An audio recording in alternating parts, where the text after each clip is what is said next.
From JBS Studios in Greater New York, this is the JBS News Update with Teisha Bader. I'm Teisha Bader with the JBS News Update for Tuesday, August the 1st, 2023. 6 Israelis were shot and wounded in a terror attack in the West Bank city of Ma'ale Adumim today. The incident took place just outside a main shopping mall where a Palestinian terrorist began shooting at people, including into a restaurant, and then fled the scene. He was pursued by an off-duty border police officer. In the pursuit, the terrorist opened fire at the officer, who returned fire and shot and killed the terrorist.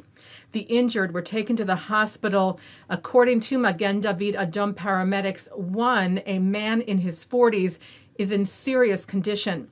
4 others, a 14-year-old boy and men aged 28, 29, and 37 were in moderate condition, and a man in his 20s was said to be lightly hurt. Later today, a Palestinian tried to stab IDF soldiers in the West Bank.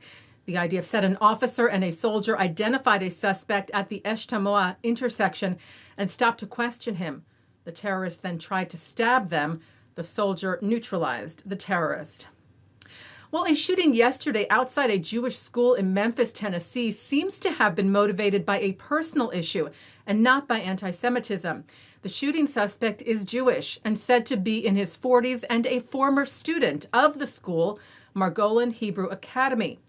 According to one local report, he also suffered from mental health issues. During the incident, the man tried to get into the school, but security doors prevented him from doing so, and he opened fire just outside the building. He then fled in his vehicle. Memphis police said they soon after stopped the vehicle, where the suspect exited with a handgun, and a Memphis police officer fired at the suspect, hitting him.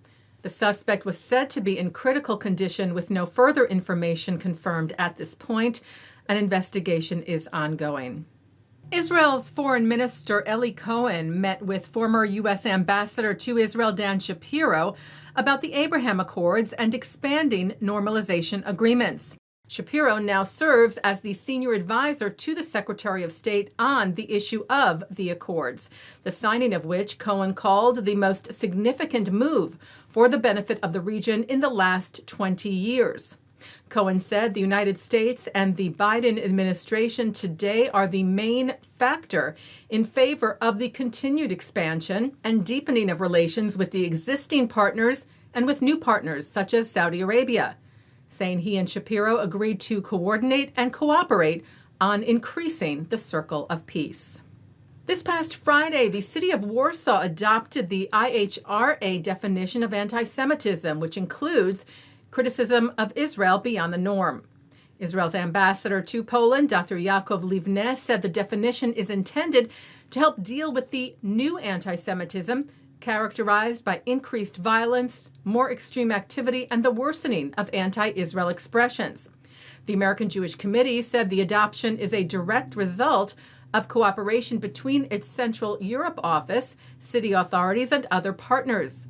U.S. Special Envoy to Monitor and Combat Anti-Semitism, Professor Deborah Lipstadt, called it an historic step forward against intolerance and hatred.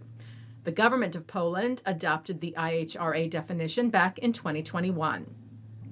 Taking a look now at our programming for tonight on JBS for Tuesday, August the 1st at 7 o'clock to celebrate 75 years of Israeli statehood. Leading Israeli voices Yossi Klein Halevi, Isabel Kershner, and Hen Mazzig discuss the country's achievements and ongoing challenges.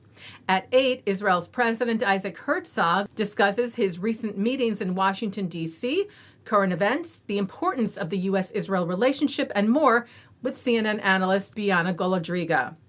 At 9, Eyal, Biram, and Omer Kalo are on L'chaim. At 10:20, Rabbi Ammiel Hirsch delivers the keynote for Re-Charging Reform Judaism. And coming up next, it's the ILTV's Insider. And that's the JBS News Update for Tuesday, August the 1st, 2023. I'm Teisha Bader. Stay healthy, stay well.